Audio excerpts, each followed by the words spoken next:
Do you want to bring peace and harmony to your home office? Feng Shui may be the solution. Here with some easy suggestions is expert Carol Hyder. Welcome back, Carol. Thanks, Glenn. More and more people seem to be working out of their home. I know even though I work here, I also do other things, and so I have a home office. Do you have a lot of clients that have home offices? Most of my clients have home offices, and I think that's because they're in their home all the time and they get frustrated, and so then they call someone like me because they're around their home all the time. So I think that's why I just see a lot of home offices. And they're asking you to help them separate their family life from their work life? That's certainly one of the things, and the biggest issue I see in home offices is people don't treat them with any sort of professional outlook. You know, it's an extra bedroom, or it's the end of the dining room table, so we just set up an office there. And, you know, like, logically that would make you go, well, how's that working for you? It's not, you know, like, you don't have even a place to land. So a lot of what I do in home offices is get them to rethink about this business, you know, because it's not going well, or it's strewn all over the house, or it feels like it's not real, and it isn't real. Because they're sitting at a cardboard, at a card table and a folding chair. All right, well, you've got some tips that we're going to go through that all of us can benefit from, I think, because whether it's your full-time office or not. Your first one says make the home office a professional desk. Talk about the color of the walls and storage.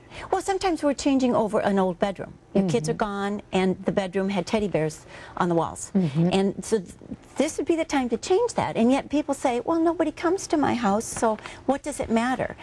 Well, it matters. Because you take that on. You take that sort of teddy bear, or the little ducks on the desk. You take that on, even though you may not know it. So you're trying to make this professional phone call sitting at a desk with ducks on it. And part of it is to psych yourself up into working at the time, I would think. Sit so you're facing the door to the office. If you can. Of course, this is, if the office is really small, this means your desk has to be in the middle of the room so you can see out. It's about vulnerability. It's about seeing what's coming in, being prepared. It's the Boy Scout motto. But sometimes there's just not enough room to do that. But if at all possible, it's just like people sit in it and go, this just feels better. You know, and I think people just have to think about, even if the room is small, and I've found this, instead of traditionally, like you say, facing your desk on the longest wall so you're looking into a wall, just flip it around, pull it out a couple of feet, and it often does work. The difference is palpable.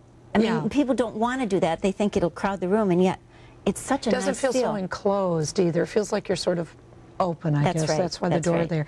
Have a high back chair in the office. Support, making decisions, feeling like you have backing.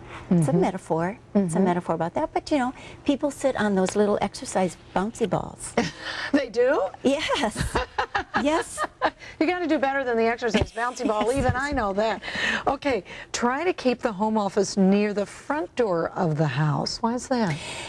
Well, this is even more so if people do come to the house, so they aren't parading through your kitchen and your bedroom area and then going to your office. That's one reason. The other reason is there's a psychological piece about being really connected. It's an easier connection to the outside world. It's right by the door. You're not tucked away, hidden in the back of the basement somewhere. Right, right. Okay. To set healthy boundaries, don't bring work out into other parts of the house. So you were touching on that earlier. Yeah, don't let it spill out everywhere. Straggles all over the place, and then you've got your appointment book is out in the kitchen, and you've got, you know, then you're in your office and you can't find your stuff because you moved it to your bedroom. It's like, you know, contain it. Not only is that not good business, but it's, you know, it interferes with your personal life. It creates a lot of anxiety when you can't find things too, I find. Very much so.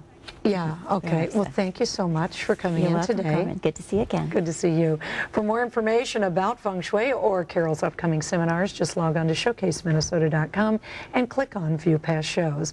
We've created a link to Carol's website.